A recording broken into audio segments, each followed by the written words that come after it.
Hey guys, it's Belle, and in this video we are going to be reading through a little bit of Old English from the Old English Martyrology, which is a interesting, enigmatic text, comparatively early in its date. I believe from the early, maybe 9th or 10th centuries it could have been composed. Christine Rauer has written a fascinating book and translation of this, and it's kind of mysterious. We don't fully understand why it was composed and what it's for, because these entries vary in length, describing the deeds of saints who are being commemorated on a given day, and there's also other kinds of information, like there's scientific information, there's geographic information recorded in these same books. So it's kind of confusing as to why this book was originally composed. These probably weren't read aloud during church. More plausible is that entries like these, describing in very brief summary the life of saints, were to remind priests who are maybe composing homilies about these saints or giving some kind of speech about them in church, to give these priests some kind of information about the saints so that they could give their speeches.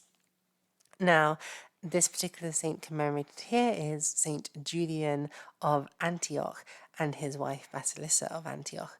And the reason I quite like Julian and Basilissa is because their saint life, if you look at the Greek original, and particularly if you compare it with Daria and Chrysostos, I believe is the name of the saints in Greek, you can actually see Julian and Basilissa almost explicitly expressing asexuality, and I'll get into that in a future video.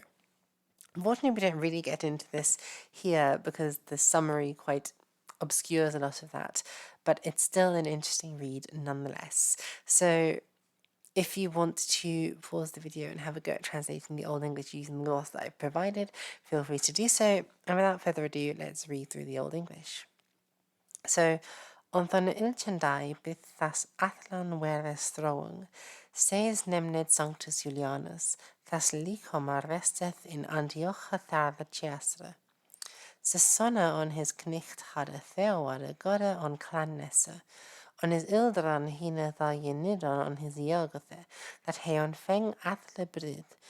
Seos on naman Basilissa, on thar forman brydnicht, da he twa waren on dan brydburde, da kom daar ares wunderlich stench, on after tham stenche her von lich leocht.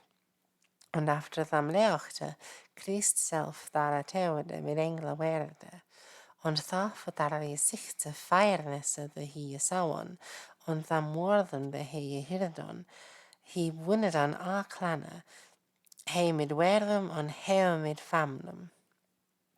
Des Julianus a wechte hadden de man of death, on se was sidan je fullad. The man sadde from Helles siedfattes, which sarspel, swilte nafra haron men ne become, ne nacht oft sidan. So what does this mean? On the Ilchandai, on the same day, and the actual day is given in the manuscript, we don't have it here. Bith thus Athalanweres throwing is the passion of this noble man. Says nemned Sanctus Julianus, he is named Saint Julian. Thas lichoma resteth in Antioch Theraciesa, whose body lies in the city of Antioch. Sessona on his knicht hadde Theode godde on Clannesse. So this verb Theode, it takes a dative object. So this man immediately, in his boyhood, essentially, knicht hadde, Theode God, served God on Clannesse, in cleanness.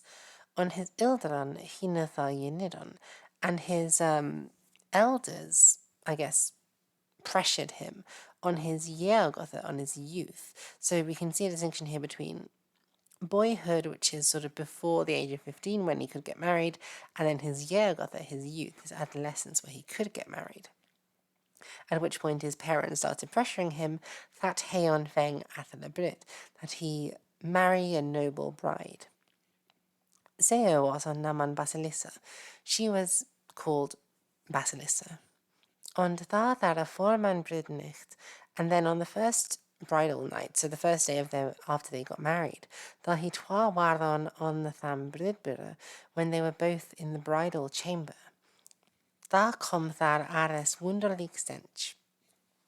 First of all, there came a marvellous smell And after tham stenche heavenly lecht, and the heavenly light after the smell, and after tham lechte Christ self there ateude, and after that light Christ himself appeared there, mit engla werde, with a host of angels.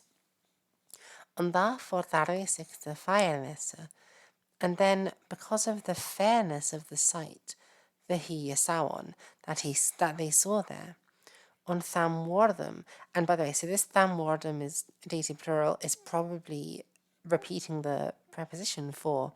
So, and because of Thamwardam, those words, the he hiradon, that they heard, he wunadon arklena, they dwelled cleanly for evermore.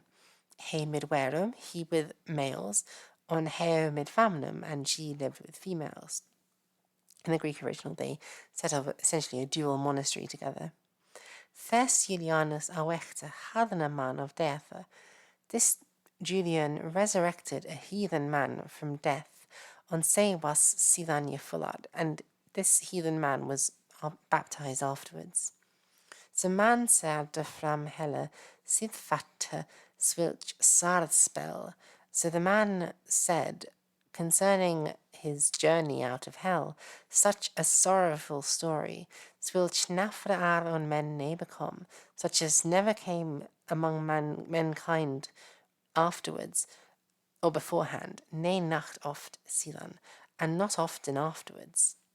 And this story about the journey to hell and such, Alfred of Eynsham, in his Life of St. Julian of Antioch, describes the dead man's account in quite graphic detail. And it's quite fascinating because if you look at that episode from Alfred's Life of Saint, which again I'll probably cover in a future video on my channel, we actually see these descriptions of Ents, which sound very much like Tolkien. So they've got these burning eyes and sword-like teeth and arms like tree trunks. It very much seems like Tolkien got the idea of elves from there, sorry, Ents from there. So it's quite an exciting little bit of Old English to look at.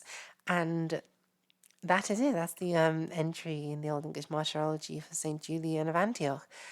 If you want me to teach you Old English, you can subscribe to my Patreon, where I believe it's choir tier patrons and upwards get an hour's free tuition every month, and it's quite a good deal. It's lower than market rates, so you should check that out.